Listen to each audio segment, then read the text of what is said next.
Apana, le dernier frère. Le livre est comme une sorte d'anamnèse. Il nous conte l'histoire d'un homme nommé Raj qui se replonge dans ses souvenirs d'enfance lors de sa rencontre avec un garçon prénommé David. Il raconte son contact avec ce dernier à travers le grillage du camp de Beaubassin et leurs péripéties. Malgache intitulé Zapato, inspiré du mythe Mélusine. C'est l'histoire de l'union entre une femme poisson issue de l'océan et un être humain. Le rencontre efface temporairement la scission entre terre et mer puisqu'ils vont se marier. Il s'agit d'une union conditionnelle puisque l'homme doit observer des interdits qu'il finit toujours par transgresser en provoquant alors le départ de la femme poisson qui s'en retourne à son milieu naturel, la mer. De Cthulhu, écrit par H.P. Lovecraft et publié en 1926, dans lequel nous découvrons le personnage principal Francis Dodson, qui, après avoir appris la mort de son oncle, décide de se lancer sur la trace d'une terrible vérité. En effet, il apprend justement qu'un monstre est tapis sous les abysses et qu'au réveil de ce monstre, en gros, le monde va être détruit. Donc, voilà. Le sélectionné s'intitule Cyrano de Bergerac, qui est une célèbre pièce de théâtre écrite par Edmond Rostand en 1897. Il s'agit de l'histoire de Cyrano qui va cacher son amour pour Roxane jusqu'au jour de sa mort. Cyrano est handicapé par son physique, qui l'empêche de séduire et lui vaut de nombreuses moqueries. Mais son charisme lui permet d'évoluer dans la société. Il est en effet particulièrement cultivé, habile et lettré. Et il réussit à faire face aux diverses attaques verbales ou physiques qui lui sont adressées et parvient à entretenir secrètement son amour pour Roxane. S'intitule La Terre qui penche de Carole Martinez. C'est l'histoire d'une jeune fille de 12 ans nommée Blanche qui a vécu en 1361. La narration se fait en deux parties selon deux époques. Elle est morte, mais c'est son spectre aussi qui parle. Et l'histoire se fait autour d'une rivière. Nous avons sélectionné ce monstre, se nomme Monstre et merveille de la Méditerranée antique, rédigé par Jean Dufrasme. Et ce récit regroupe en fait plusieurs histoires de la mythologie grecque de cette époque, telles que le voyage d'Ulysse ou Jason et la toison d'or, ou encore Énée cherchant la nouvelle Troie. Et ces différents récits justement sont liés à cette idée d'eau, à la mer, telle que la naissance d'Aphrodite. Sous les mers de Jules Verne, titre de la démesure, de l'imaginaire, entêtant, obsédant, c'est à la fois un voyage vers l'inconnu, vers un monde merveilleux englouti sous l'océan, et un voyage intérieur, celui d'un homme solitaire et énigmatique à la dérive, le capitaine Nemo, qui fuit une société gangrénée par l'industrialisation, qui fuit la terre des hommes pour les fonds marins en quête d'un second souffle, de renaissance. Peut-être de vengeance, à bord du Nautilus, sous-marin visionnaire. C'est l'infiniment grand, l'eau, qui s'articule à l'infiniment petit, l'homme. Un livre à aimer sonder, découvrir. Nous avons choisi s'intitule Thérèse Raquin, un roman naturaliste d'Émile Zola. Donc ce livre raconte l'histoire de Thérèse, une Algérienne adoptée par Madame Raquin, qui sera mariée à son cousin adoptif Camille. Mais elle tombera finalement éperdument amoureuse d'un ami d'enfance, Laurent. Donc pour assumer pleinement leur amour, les amants organisent ensemble le meurtre de Camille. Et donc Camille mourra finalement noyée dans la Seine, mais enfin le souvenir du noyé aura raison de l'amour entre Thérèse et Laurent. Ils se suicideront en buvant ensemble du Nous poison. avons choisi le recueil de poèmes Alcool d'Apollinaire, qui représente, comme le dit l'auteur, l'histoire de l'ivresse poétique, dans laquelle le poète crée une véritable révolution à l'aube de la Première Guerre mondiale en 1913. Alors, le livre que nous avons choisi s'intitule Les Fous de Bassan de Anne Hébert. C'est un roman romanesque qui narre l'histoire de deux adolescentes, Nora et Olivia. L'histoire se déroule près d'un fleuve qui est confondu à la mer par son immensité. Et les jeunes filles seront justement amenées à disparaître près de ce fleuve. Nous avons choisi Croire au merveilleux de Christophe Onodibio. Dans cette œuvre, César, professeur de lettres classiques, vient de perdre sa femme Paz. Il est au bord du gouffre et s'apprête à mettre fin à ses jours. Une lueur d'espoir apparaît pourtant. Une jeune femme frappe à sa porte. Il semble l'avoir déjà vue quelque part. Elle connaît tous les textes antiques alors qu'elle est très jeune. Elle apparaît comme un personnage providentiel.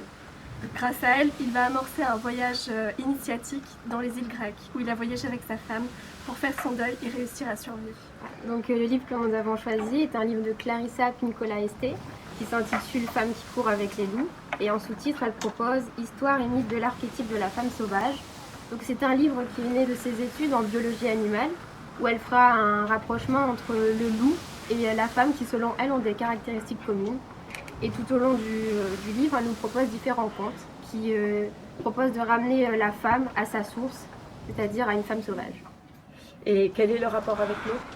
Je dirais que chaque conte propose un cheminement vers ce que nous sommes nous, et tout comme l'eau dans la nature qui chemine et se place dans des lits, forme des creux, des lacs et trouve son propre chemin.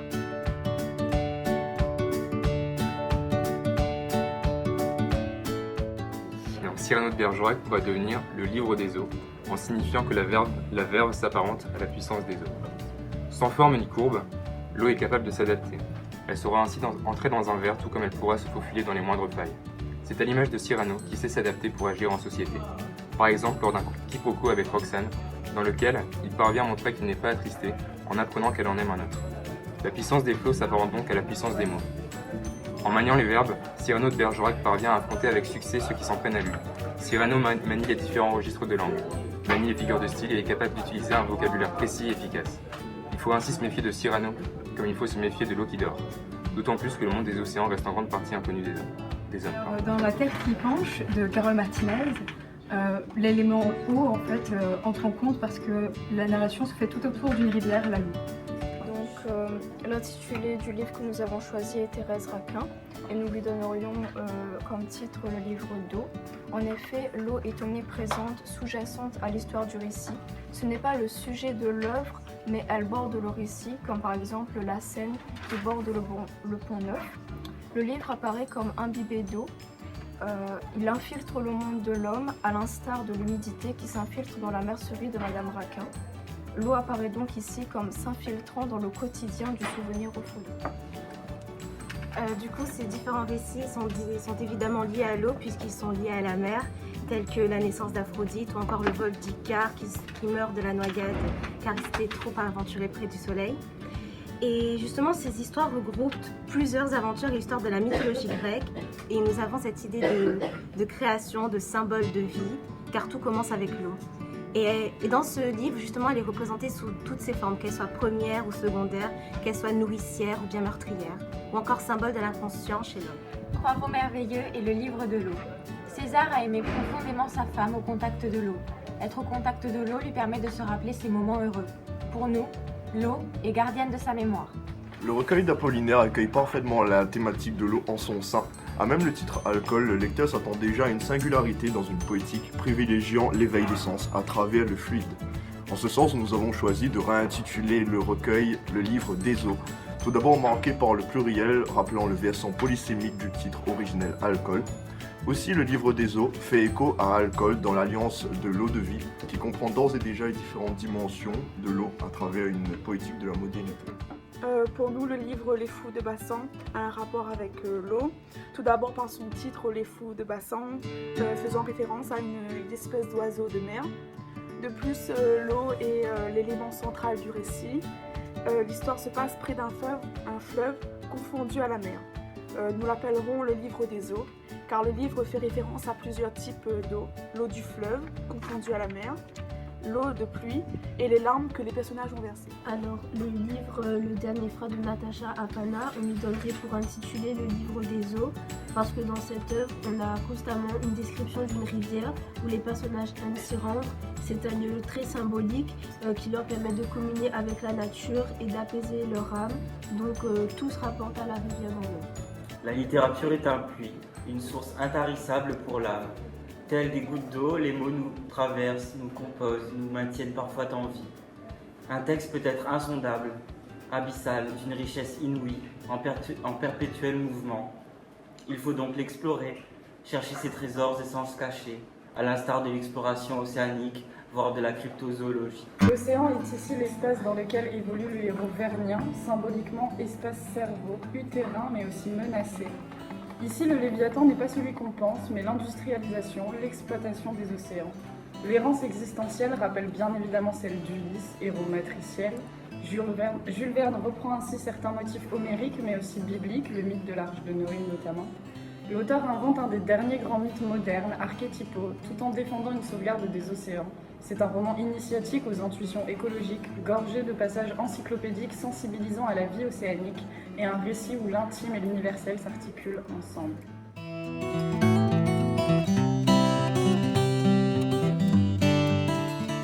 L'eau comme concept polymorphe, force, source de vie, origine de la vie, mer utérine, espace infini, voile hermétique, mystère et reflet. Le mystère et la profondeur. Vaste et profond, infini, le paradoxe de l'intime étrangère. Elle est inhérente à l'homme, mais lui reste cependant mystérieuse. La source même de la vie, une force qui construit et aussi détruit. Elle est également transparence, cependant, elle cache et aussi dissimule par sa profondeur. L'eau, c'est le liquide nourricier de la vie. L'eau, c'est l'éternel paradoxe. L'eau m'évoque la vie. L'eau, c'est le flux des pensées humaines. L'eau évoque l'enfance. Alors, la beauté, le cachet, la puissance, l'immensité, l'indispensable, l'insaisissable, l'inconnu, le danger, la mort, l'alpha et l'oméga, mais aussi le sublime de l'art d'Hokusai. En somme, l'ambivalence d'une force matricielle et mortelle. Pour nous, l'eau évoque la vie et l'amour. Une énergie vitale, un élément qui reflète, mais qui déforme le mouvement. L'eau est source première. Elle est nourricière et dangereuse, mystérieuse et profonde, inconnue mais nécessaire. Elle est vie, mais elle peut causer la mort. Elle est libre et fondatrice. Pour nous, l'insaisissable, c'est l'eau qui nous file entre les doigts. Elle peut disparaître entre nos mains d'une seconde à l'autre. C'est la vitalité et la fluidité.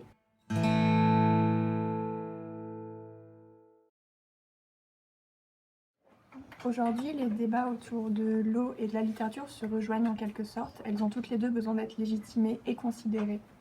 L'eau permet le bon fonctionnement des corps, comme la littérature le bon fonctionnement des esprits, et nous notons alors ici une complémentarité. Si l'on utilise correctement l'eau, on peut améliorer la société grâce aux barrages, aux puits, ou par une répartition équitable et éthique. C'est exactement la même chose avec la littérature qui permet de questionner et d'éventuellement améliorer une société. Donc pour inclure ce texte dans un programme sur les humanités océaniques, nous pourrions tout simplement rappeler que, malgré l'ensemble des richesses qui constituent Cyrano, ce dernier ne parvient pas à communiquer son amour pour la femme qu'il aime.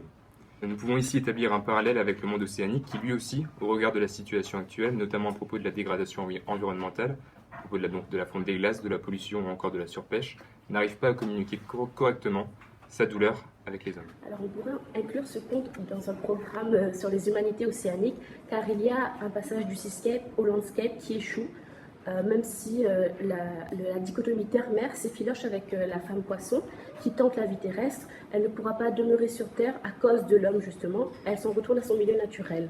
Ainsi ce conte offre une nouvelle façon de voir le monde, tourné davantage vers le seascape, loin du landscape, trop impérieux, loin des vices de l'humanité. Nous pouvons inclure l'appel de Cthulhu dans les humanités océaniques.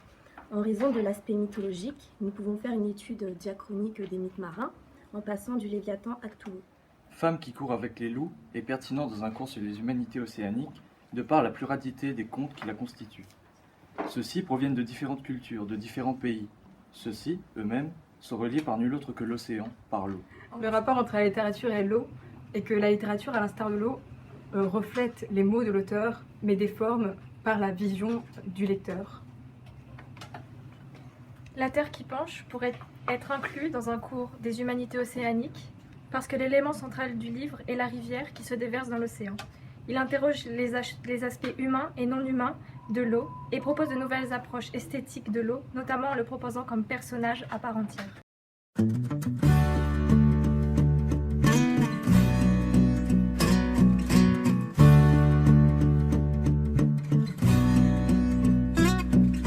Vue de la Lune ou de Jupiter, de tout là-haut y a pas de mystère. La planète bleue, oh que c'est beau. C'est de l'eau, c'est de l'eau, c'est de l'eau, c'est de l'eau. Et nous sommes matelots sur les flots, tous à bord du même bateau qui sait haut. C'est de l'eau, c'est de l'eau. Un baiser qui change d'amoureux, une larme de joie ou d'adieu, qui coule tout doucement sur la peau, c'est de l'eau. L'ordre d'une symphonie de Mozart, même un poème de Paul Éluard, le plus beau tableau de Picasso, c'est de l'eau.